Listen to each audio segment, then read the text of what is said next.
Hello, everyone. Welcome back to English in Fluency, the place where your listening skills grow stronger every single day. I am Alex, and I am incredibly happy that you are here with me right now. Today, we have a very special and extensive journey ahead of us. We are going to dive deep into the world of polite English. Specifically, we are going to focus on how to understand requests and how to give polite responses in everyday interactions. This is a B1 level practice, which means we will use natural, real-life English that is clear, useful, and slightly challenging, but perfect for improving your fluency. Imagine you are walking through a busy city, or sitting in a quiet cafe, or maybe working in an office. In all these places, people need things. They need help, they need time, they need directions. How they ask for these things and how people answer is the heart of our lesson today. So, please find a comfortable spot, maybe grab a cup of tea or coffee, and let's get started. This is going to be a long, immersive session, so get ready to listen, learn, and improve. Let's begin with a simple question. Have you ever felt unsure about how to ask for something in English? Maybe you wanted to sound polite, but you were afraid of sounding too direct. Or perhaps someone asked you for a favor, and you wanted to say no, but you didn't know how to do it without being rude. If you have ever felt this way, do not worry. You are not alone. This is one of the most common challenges for English learners. Today, we are going to solve this problem by listening to several interactions between different characters. We will hear them ask for things, and we will hear how they respond. We will break down their language, understand their tone, and practice using their words. By the end of this session, you will feel much more confident in your ability to handle these everyday situations. To start our journey, let's travel in our minds to a busy office building in the center of London. The air is humming with the sound of keyboards clicking and phones ringing. We meet our first character, a young woman named Clara. Clara works as a project assistant. She is hardworking, but today she is feeling a bit overwhelmed. She has a deadline approaching, and she needs some help. Across the room sits her colleague, a man named Marcus. Marcus is experienced and usually willing to help, but he is also very busy. We are going to listen to a conversation between Clara and Marcus. I want you to pay close attention to how Clara asks for help. Does she say, "Help me"? No, that would be too direct. Does she say, "I need help"? That is still a bit strong. Let's hear what she says. Clara walks up to Marcus's desk. She stands there for a moment, waiting for him to finish typing an email. Marcus looks up and smiles. "Hi, Clara," he says. "Hi, Marcus," Clara replies. She shifts her weight from one foot to the other. She looks a little nervous. "Marcus, I was wondering if you had a moment," Clara says. Notice the phrase, "I was wondering." This is a classic way to soften a request in English. It doesn't mean she is actually wondering in that exact second. It is a polite introduction. She is preparing Marcus for the request. She is checking if he is available. Marcus nods and says, "Sure, Clara. What's on your mind?" Now, Clara makes her request. She doesn't say, "Check my report." Instead, she says, "Would you mind taking a quick look at my monthly report? I just want to make sure I haven't missed anything." This structure, "would you mind," is very polite. It is a little bit formal but perfect for a professional office. Notice that she adds an explanation. "I just want to make sure I haven't missed anything." This explanation makes the request sound less like a demand and more like a collaboration. Marcus thinks for a second. He looks at his watch. He has a meeting in 20 minutes. He needs to be honest but polite. He responds, "I'd really like to help, Clara, but I have a meeting in 20 minutes. Could we look at it this afternoon?" Let's pause here. Marcus used a very important structure for refusing a request politely. He said, "I'd really like to help, but..." This is the positive refusal. He starts with a positive feeling, showing that he wants to assist, and then he introduces the reason why he cannot do it right now. This protects their relationship. It ensures Clara doesn't feel rejected. Finally, he offers an alternative. "Could we look at it this afternoon?" He isn't just saying no. He is suggesting a solution. Clara smiles, looking relieved. "That would be great," she says. "Thanks, Marcus." "No problem," Marcus replies, and Clara walks back to her desk. Now, let's analyze this interaction for your learning. When we ask for something in English, especially at a B1 level and beyond, we often use softeners. A softener is a word or phrase that makes a request sound less aggressive. We use words like perhaps, maybe, just, or phrases like, "Do you think you could?" In Clara's case, she used, "I was wondering if." Try to imagine saying that sentence out loud. "I was wondering if you could help me." It sounds gentle, doesn't it? It sounds respectful of the other person's time. For the next few minutes, I want you to practice this mental pattern. When you need something, don't just think of the verb. Think of the introduction. "I was wondering if..." Let's move to another scenario in the same office, but with a different tone. This interaction involves two other colleagues, a woman named Sophie and a man named Liam. Sophie is the office manager. Liam is a graphic designer. Sophie needs Liam to change a design he finished yesterday. This is a difficult request because nobody likes to redo work. Sophie knows this, so she must be extra careful with her language. She walks into the design room where Liam is staring at his computer screen, sipping a coffee. "Liam, do you have a sec?" Sophie asks. This is a very common casual reduction of "do you have a second?" It is friendly and informal. Liam spins his chair around. "Sure, Sophie. What's up?" Sophie approaches the request carefully. She says, "I know you worked hard on the banner design, but the client just sent some feedback. They want the logo to be bigger." She pauses. Then she asks, "Do you think you could maybe tweak it a bit before you leave today?" Look at the word tweak. It means a small change. Sophie chose this word on purpose. She didn't say, "change the whole design" or "fix it." She said, "tweak." This makes the request sound small and easy to do. She also used the modal verb could. "Do you think you could?" is much softer than "can you?" or "you must." Liam sighs slightly. He was hoping to leave early today. However, he knows the client is important. He says, "Well, I suppose I can. It shouldn't take too long." He agrees, but he hesitates.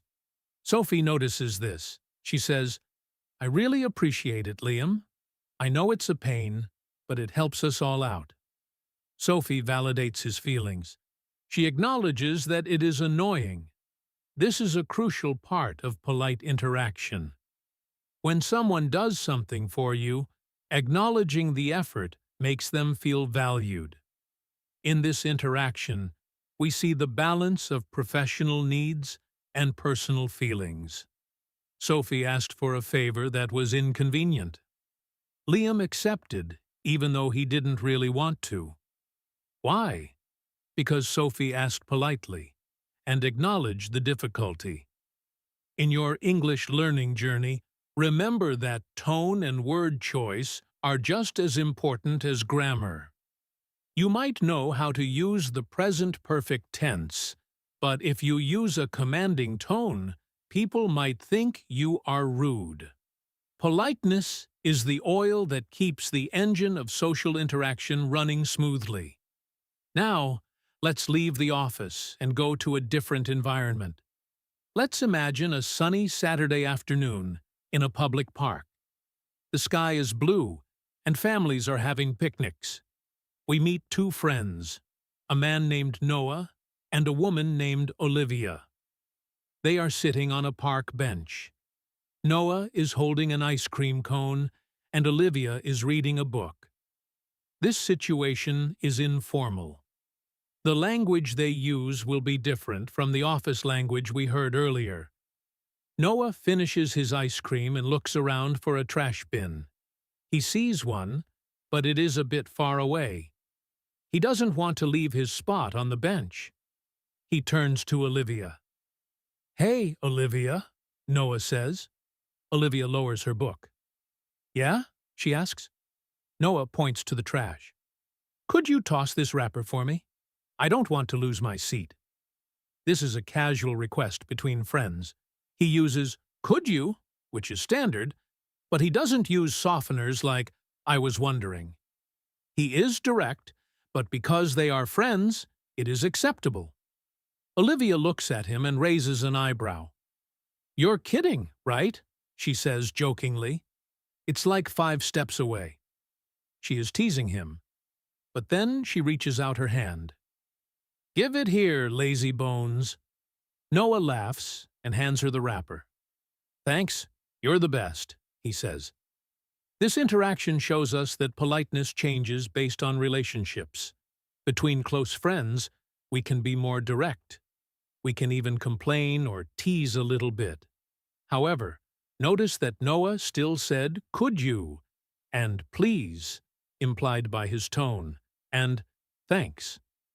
Even with friends, manners matter, but the language is shorter and less formal. If Noah had spoken to a stranger on the bench next to him in the same way, saying, "Could you toss this wrapper?" the stranger would likely be offended. Context is everything. Let's imagine a different interaction in the same park. A woman named Isabella is walking her dog.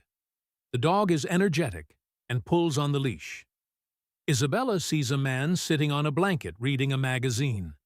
He looks friendly. Isabella approaches him. "Excuse me," she says. The man looks up. "Yes," he answers. Isabella says, "I'm sorry to bother you, but I was wondering if you could watch my dog for just 2 minutes while I run to the restroom over there?" This is a request to a stranger. Isabella uses the highest level of politeness. She starts with, "Excuse me," and "I'm sorry to bother you." This acknowledges that she is interrupting his peace. She explains the reason clearly and specifies the time. Just 2 minutes. Specifying the time makes the request seem manageable. The man smiles. He loves dogs. "Sure, I don't mind," he says. "He looks like a good boy." Isabella hands him the leash. "Thank you so much," she says. "I'll be right back." Compare Isabella's request to Noah's request. Isabella spoke to a stranger. She used long, soft phrases. "I'm sorry to bother you. I was wondering if—" Noah spoke to his best friend. He used short phrases. "Could you toss this?" This distinction is vital for your fluency. You must learn to switch registers. A register is the style of language used in a specific context. Formal register for work and strangers. Informal register for friends and family. Now, I want to take a moment to talk about the word please and where we put it. Many learners put please at the end of a sentence to be polite. For example, "Open the window, please." While this is grammatically correct, it can sometimes sound like an order, especially if the tone is flat. To make it sound like a request, we often change the structure entirely. Instead of, "Open the window, please," we say, "Could you open the window, please?" Or, "Would you mind opening the window?" The please becomes a decoration on top of an already polite structure. Let's listen to a conversation about this exact topic. We are back in the office with two colleagues, Ethan and Hannah. They are in a meeting room. It is very hot. The air conditioning is broken. Ethan is sweating. He looks at Hannah. "It's boiling in here," Ethan says. Hannah nods. "Yeah, it's really uncomfortable." Ethan stands up. He looks at the window. It is stuck. He tries to push it, but it won't budge. He looks at Hannah. "Hannah, could you give me a hand with this window?" he asks. Notice he didn't say, "Help me with the window." He said, "Give me a hand," which is a common idiom for helping. And he used, "Could you?" Hannah stands up. "Sure, let's try together." They both push, and the window flies open. A cool breeze enters the room. "Ah, much better," Ethan says. "Thanks for your help." "No worries," Hannah replies. In this scenario, Ethan asked for physical help. When asking for physical help, demonstrating the difficulty is often part of the request. Ethan tried to open the window first. This showed Hannah that he really needed help, not that he was just being lazy. His request was situational. He didn't need to use, "I was wondering if," because the situation was obvious and immediate. "Could you give me a hand?" was perfect. It was immediate, practical, and polite enough for a colleague he knows well. Now, let's turn our attention to a slightly more difficult area: refusing requests. Refusing is hard. We often feel guilty when we say no. In English, we rarely just say no. That is considered too blunt and often rude. We use a technique called the soft refusal. The structure usually looks like this: empathy or pause, plus reason, plus refusal, plus optional alternative. Let's break this down with an example. Imagine a neighbor, a man named Jack. He knocks on the door of his neighbor, a woman named Mia. Mia opens the door. "Hi, Jack," she says. "Hi, Mia," Jack says. "Sorry to disturb your evening." He pauses. "I was wondering if I could borrow your electric drill. I have a shelf to put up." Mia listens. She remembers that the last time she lent Jack a tool, he returned it broken. She doesn't want to lend it to him, but she likes Jack and wants to be a good neighbor. She needs to refuse politely. Mia uses the structure. First, she hesitates. She creates a pause. "Oh," she says. This pause softens the blow. It shows she is thinking. Then she gives a reason. "Well, actually, I've had some trouble with that drill recently. I think the motor is going." This might be a white lie, or it might be true, but it is a valid reason.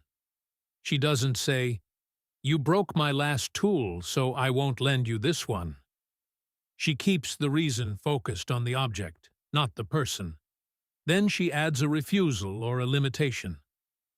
"I don't think it would be much use to you right now." Finally, she offers an alternative. "But I have a simple hammer and nails if that helps." Jack smiles. "Oh, that's a shame about the drill, but a hammer would be great for now." "Thanks, Mia." Mia successfully refused the request without damaging her relationship with Jack. This is a high-level social skill. Let's look at another refusal scenario. This one is about money, which is often a sensitive topic.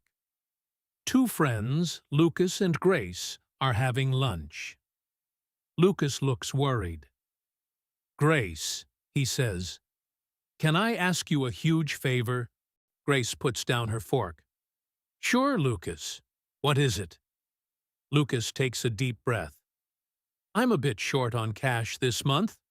Could you lend me $50 until next Friday? Grace values her friendship with Lucas, but she has a personal rule. She never lends money to friends. She knows it can ruin relationships. She needs to say no. But Lucas is her friend, and she wants to help. She uses the soft refusal structure. First, she shows empathy. She sighs and looks sympathetic.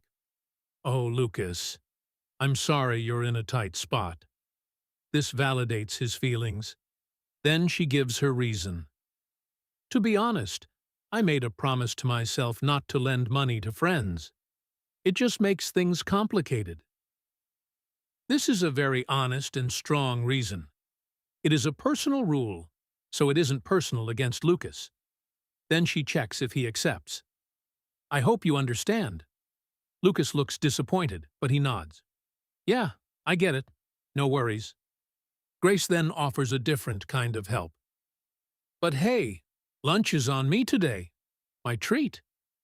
She can't give him the $50, but she can buy him lunch.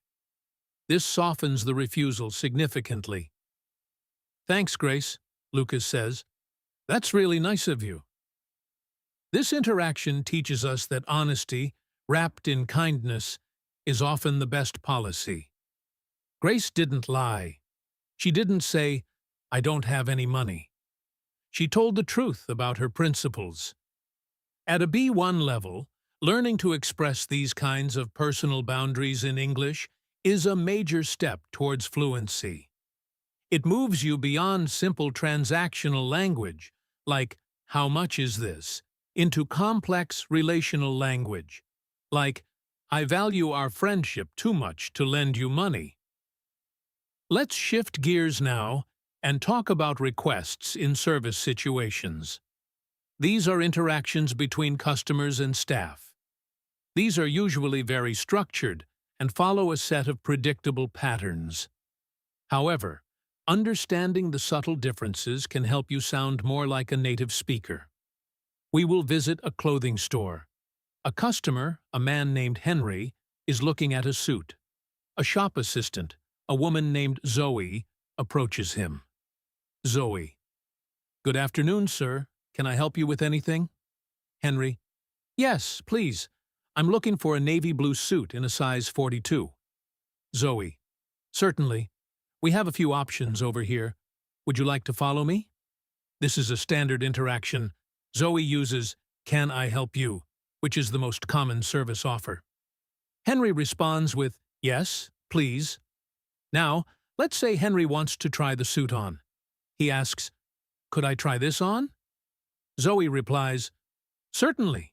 The fitting rooms are just over there. Later, Henry comes out. The jacket is a bit tight. He asks, Do you have this in a larger size? Zoe checks her computer. She frowns slightly. I'm afraid we are out of stock on that size in this store. However, I could check our website for you, or call another branch. Henry is disappointed. Oh, that's too bad. Zoe apologizes. I'm sorry about that. Would you like me to check the other store? Henry nods. Yes, if you wouldn't mind. Notice the phrase, I'm afraid. In service English, I'm afraid is the standard way to deliver bad news. I'm afraid we are closed. I'm afraid we don't have that item. It sounds much better than just saying, we don't have it. It shows that the speaker regrets the situation. Also, notice Henry's response, if you wouldn't mind.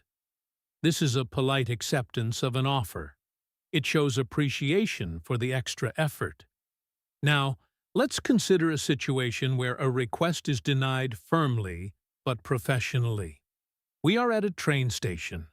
A passenger, a man named Arthur, is standing at the ticket counter.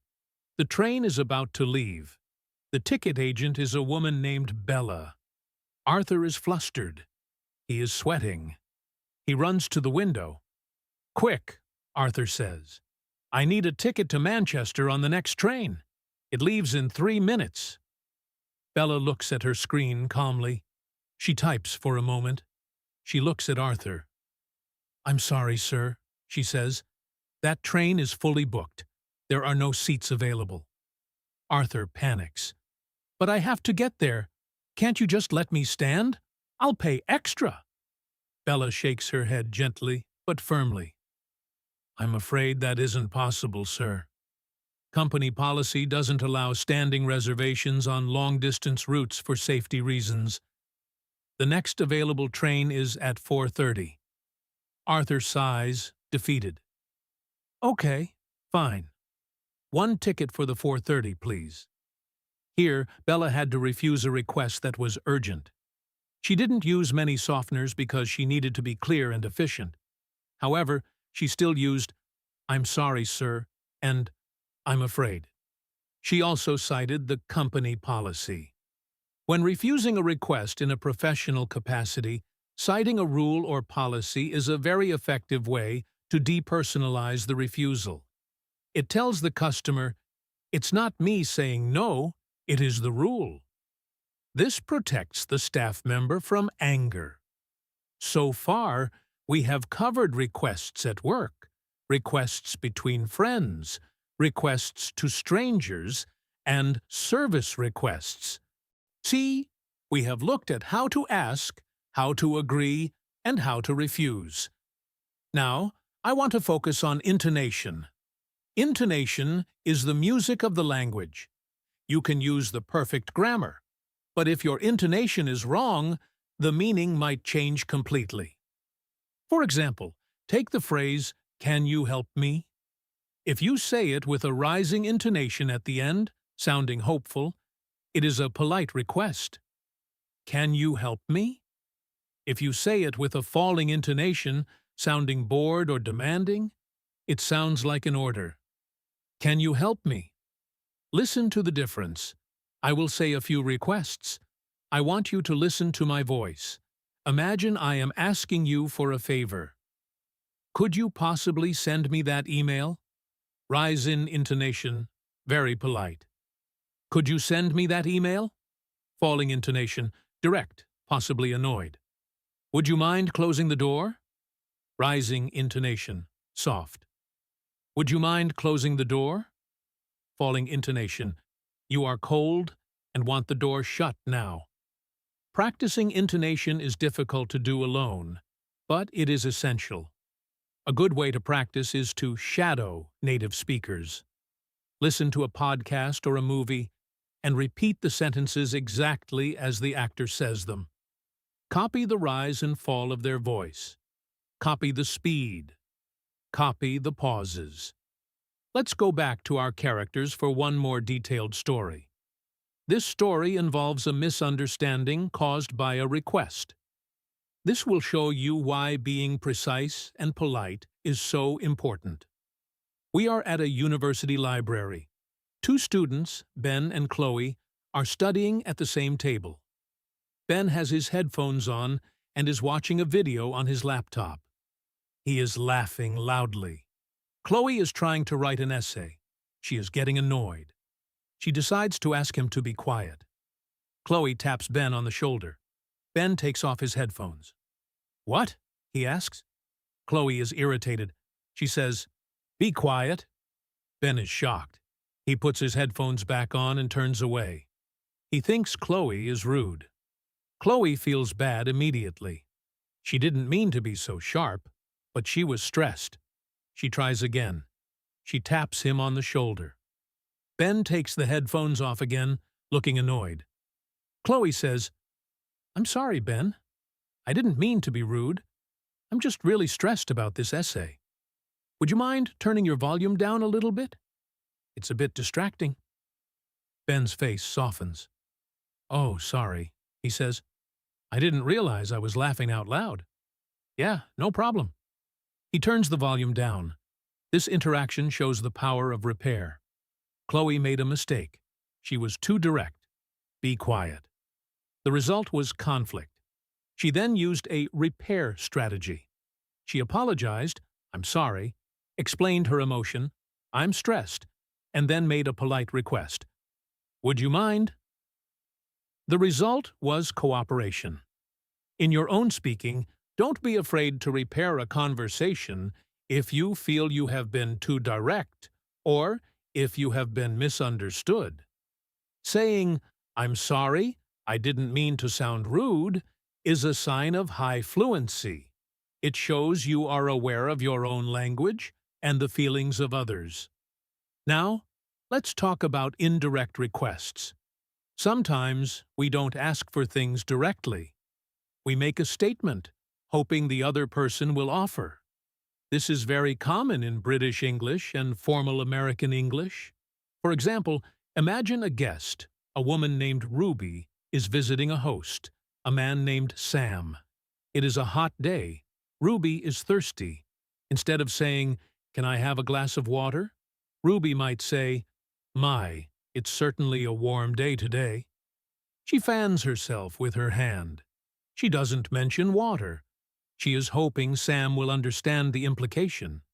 If Sam is socially aware, he will say, "Can I get you a glass of water?" Ruby will reply, "Oh, that would be lovely. Thank you." This indirectness can be very confusing for learners. You might wonder, why didn't she just ask? The answer is politeness. In some cultures, asking directly for something in someone's home can be seen as greedy or demanding. Waiting to be offered is more polite. As a listener, you need to listen for these clues. If someone comments on being tired, they might be hoping you will suggest a break.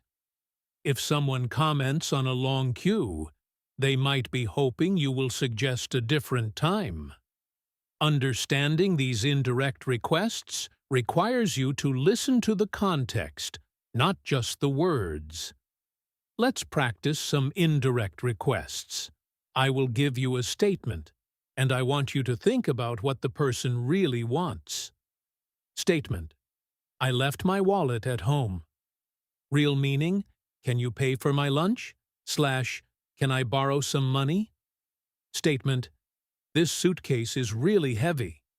Real meaning: can you help me carry it?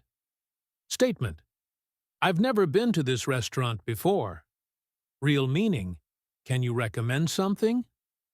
What is good here? Hearing the hidden request is a great skill. It helps you become a better conversationalist. You become someone who anticipates needs. This makes people enjoy talking to you. Let's move on to another scenario involving a difficult request: asking for permission. Asking for permission often involves the modal verbs can, could, and may. Can is the most common and informal. Could is more polite. May is the most formal. Imagine a student named Leo. He wants to leave class early. He approaches his teacher, Mrs. Higgins. "Mrs. Higgins," Leo says, "may I be excused 5 minutes early today? I have a dentist appointment." Mrs. Higgins smiles. "Of course, Leo.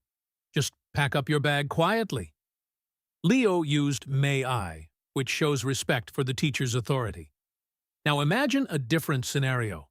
A teenager named Mia wants to borrow her dad's car. She asks her dad, "Dad, can I take the car tonight?" Her dad, Mr. Evans, is hesitating. Mia switches to a more persuasive tone. "I'll fill up the gas tank before I come back." She is negotiating. She is offering a condition. Requests often involve negotiation, especially when the answer might be no. Mr. Evans thinks, "All right," he says, "but please drive carefully and be home by 11. "Thanks, Dad," Mia says. Here, the request was informal. "Can I take the car?" But the negotiation, "I'll fill up the gas," was the key to getting a yes. When you ask for a favor that is a big ask, think about what you can offer in return. This makes the request more appealing. We are going to take a short mental break now to review what we have covered so far. We have looked at the grammar of requests, modals like can, could, would, and may. We have looked at phrases like "do you mind," "would you mind," and I was wondering if we have explored the psychology of politeness, softeners, explanations, and empathy. We have discussed refusing requests gently using reasons and alternatives, and we have touched on intonation and indirect requests. That is a lot of information, but listening practice is about exposure. The more you hear these patterns, the more natural they will become. You don't need to memorize every rule. Just let the patterns sink in.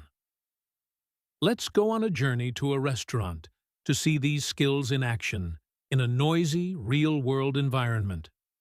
Picture a busy Italian restaurant on a Friday night. The sounds of clinking glasses and chatter fill the air. A waiter named Ryan is serving a table. At the table sits a couple, Mark and Jenny. They have been waiting for their food for 45 minutes. Mark is getting impatient. He signals Ryan over. "Excuse me," Mark says, raising his voice slightly to be heard. Ryan comes over. "Yes, sir? Is everything all right?" Mark has a choice here. He could be angry. He could say, "Where is our food? It's taken forever." But Mark knows that being rude to the waiter usually results in bad service. He decides to be firm but polite. He says, "We've been waiting for quite a while for our main courses. Could you check on the status of our order, please?" Ryan looks apologetic. "I am so sorry about the wait. The kitchen is very backed up tonight. Let me go check right now." Mark nods. "Thank you. We'd appreciate it." Ryan returns a minute later. "Chef says it will be just another 5 minutes. Can I offer you a complimentary dessert to make up for the wait?" Mark and Jenny look at each other. "That would be nice," Jenny says. "Thank you." Here, Mark used, "Could you check?" which was a request for action. He didn't yell. Ryan responded with an apology and an offer, the dessert. This is a classic customer service recovery. The request was handled, the conflict was resolved, and both parties remained polite. Now, let's imagine a slightly more complicated request at the same restaurant. A woman named Mrs. Clark is eating alone. She has a severe allergy to nuts. She calls the waiter, Ryan, over. "Excuse me," she says quietly. "I have a severe nut allergy. I ordered the pasta, but I need to be absolutely sure it doesn't contain any nuts or nut oils. Could you ask the chef for me?" This is a critical request. It involves health and safety. Mrs. Clark is serious. Her tone is not just polite, it is urgent. Ryan understands the gravity. He doesn't just say, "I think it's fine." He says, "Absolutely, madam. I will go speak to the chef directly right now. It is better to be safe." He returns and confirms, "The chef confirmed the pasta is completely nut-free. We take allergies very seriously." Mrs. Clark breathes a sigh of relief. "Thank you so much for checking. I really appreciate it." This interaction highlights that politeness doesn't mean weakness. Mrs. Clark was polite, but she was also firm about her needs. She used, "Could you ask the chef?" which is a standard polite request, but her tone and the content of her message made it clear that this was non-negotiable. Let's step outside the restaurant now. It is raining heavily. A man named Oliver is standing under the awning of a shop. He doesn't have an umbrella. He sees a woman, Sarah, walking past with a large umbrella. He doesn't know her. He needs to ask for help. This is a cold approach. It is risky. He takes a breath. "Excuse me, miss," he calls out. Sarah stops and looks at him, looking a bit wary. Oliver sees her hesitation. He quickly explains, "I'm sorry to stop you. I'm trying to get to the subway station, but I don't have an umbrella. Would it be possible to walk with you under your umbrella?" Just to the station? He gestures to the station entrance, which is only 50 meters away. Sarah looks at the station, then at Oliver. He looks harmless, and he is asking for a specific short distance. She smiles. Sure, it's just right there. Come on. They walk together. Thank you so much, Oliver says as they walk. I got caught in this rain unexpectedly.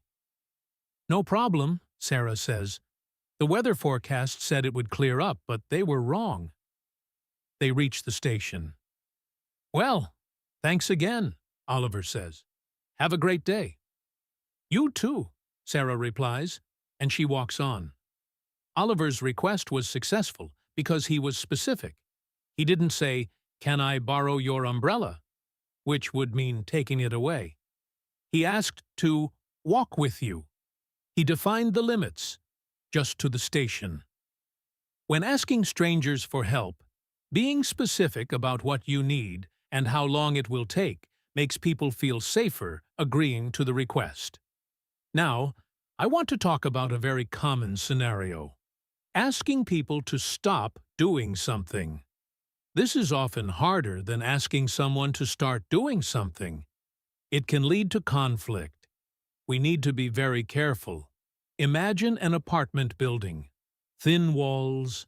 A neighbor, a man named Greg, is playing his music too loud. It is midnight. The neighbor next door, a woman named Kate, cannot sleep. She goes and knocks on Greg's door. She is angry, but she knows if she yells, Greg might turn the music up out of spite. She needs to be strategic. Greg opens the door. He looks a bit tipsy. Hey, he says. Kate smiles politely, hiding her anger. Hi, Greg, she says softly. Sorry to bother you so late. She uses the standard polite opener. She continues, I can hear your music quite clearly in my bedroom. I have an early meeting tomorrow. Would you mind turning it down just a little bit? She uses the phrase, would you mind?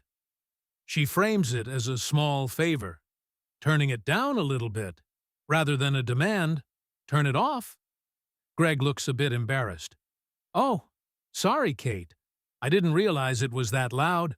The walls are thin. He turns the volume dial down immediately. Is that better? Kate smiles warmly. Yes, that's perfect. Thanks, Greg. Good night. Good night, Greg says. Kate managed the situation perfectly. She avoided a fight. She got what she wanted. If she had said, turn that noise down, Greg might have felt attacked and defensive.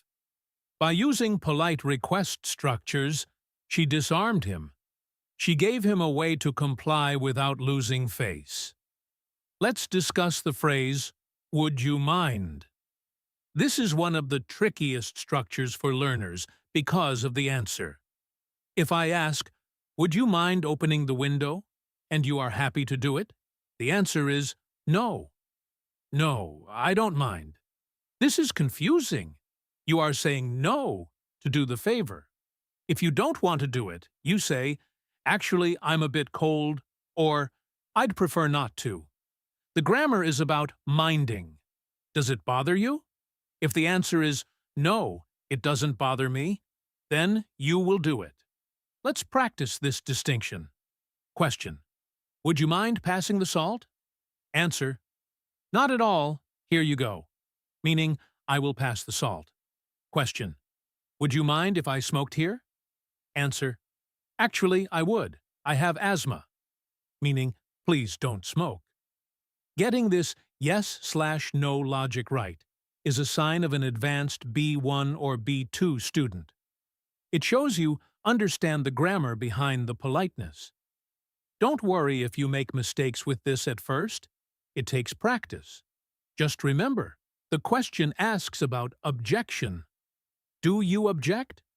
No equals, I will do it.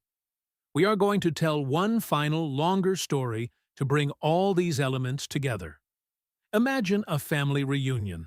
The setting is a large house in the countryside. The sun is setting. There are many characters. The grandfather, Arthur, his daughter, Lisa, her husband, Tom, and their teenage son, Max. Also present is Lisa's sister, Jenny, and her new boyfriend, David. This mix of people creates a complex web of interactions. First, the grandfather, Arthur, is sitting in an armchair.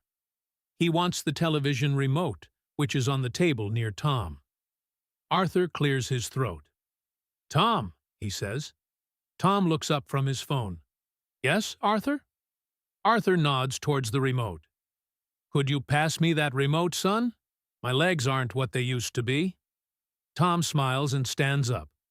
"Sure thing, Arthur." He hands it to him. "Here you go." "Thanks, Tom," Arthur says. This was a simple, direct request between family members. Meanwhile, in the kitchen, Lisa is cooking a large dinner. She is stressed. She sees her sister Jenny chatting with David. Lisa needs help peeling potatoes. She calls out, "Jenny, could you give me a hand in here for a second?" Jenny looks at David. "I'll be right back," she whispers. She goes into the kitchen. "What's up, sis?" Lisa gestures to the mountain of potatoes. "I need these peeled. I'm running behind." Jenny sighs playfully. "You owe me one." She picks up a peeler. "I always do," Lisa laughs. This was a request for help between siblings. It was direct but friendly. In the garden, the teenager, Max, is kicking a soccer ball. He accidentally kicks it through an open window of the neighbor's house. The window smashes. Max freezes. He is terrified. He knows he has to go tell the neighbor. He walks to the neighbor's gate. He is shaking. He knocks on the door. An elderly man, Mr. Higgins, opens it. He looks stern. "Yes?" Max takes a deep breath. He knows he needs to be incredibly polite because he did something wrong. "I'm so sorry to disturb you, Mr. Higgins," Max stammers.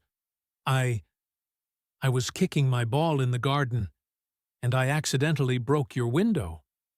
Max holds up his hands. "I wanted to apologize and ask, could I come in and clean it up? I'll pay for the glass with my pocket money." Mr. Higgins looks at the terrified boy. He sees honesty in his eyes. He softens.